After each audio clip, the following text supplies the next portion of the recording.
This Melchizedek, king of Shalem, a Kohen of God Ha'elyon, met Abraham on his way back from the slaughter of the kings and blessed him.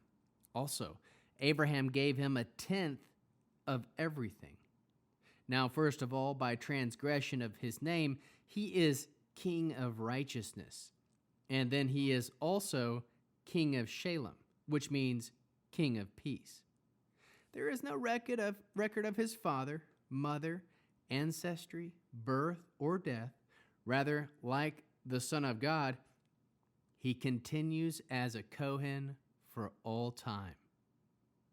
Just think how great he was. Even the patriarch Abraham gave him a tenth of the choicest spoils.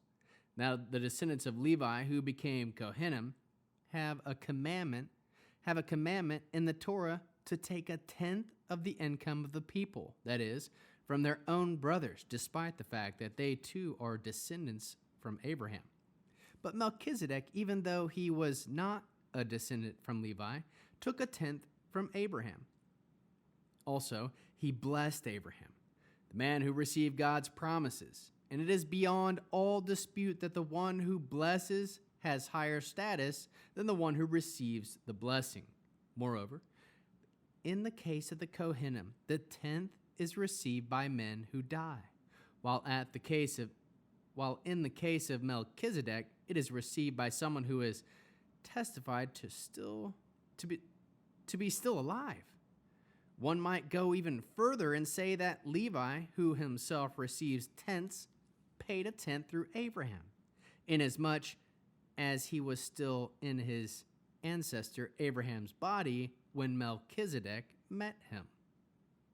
Therefore, if it had been possible to reach the goal through the system of the Kohanim derived from Levi, since in connection with it, the people who were given the Torah would need, what need would there be for another, different kind of Kohen, the one spoken of as to be compared with Melchizedek, and not to be compared with Aaron? For if the system of Kohanim is transformed, there must of necessity occur a transformation of Torah. The one about whom these things are said belongs to another tribe, from which no one has ever served at the altar. For everyone knows that our Lord arose out of Yehudah, and that Moshe said nothing about this tribe when he spoke about the Kohanim.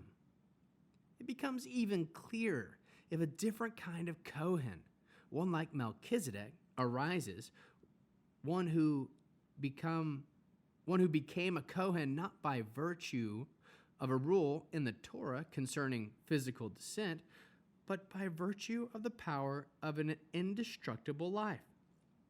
For it is stated, "You are a Kohen forever, to be compared with Melchizedek."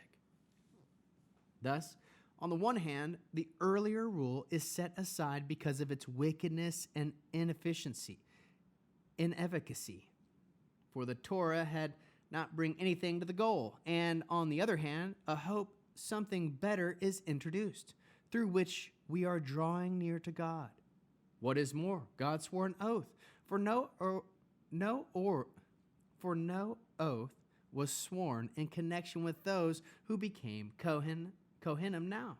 But Yeshua became a Kohen by the oath which God swore when he said to him, "Adonai has sworn and will not change his mind. You are a Kohen forever."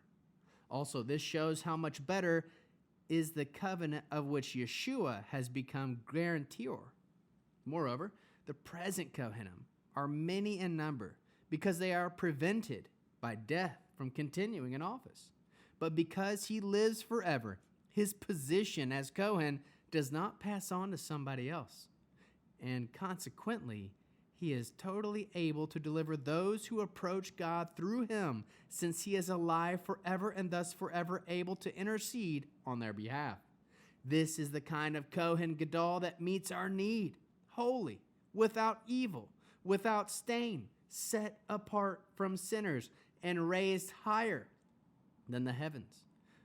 One who does not have the daily necessity, like the other Kohanim Gedalim, of offering up sacrifices first for their own sins and only then for those of the people, because he offered one sacrifice once and for all by offering up himself.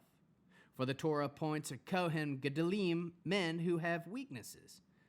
But the text which speaks about the wearing of an oath, a text written later than the Torah, appoints a son who has been brought to the goal forever.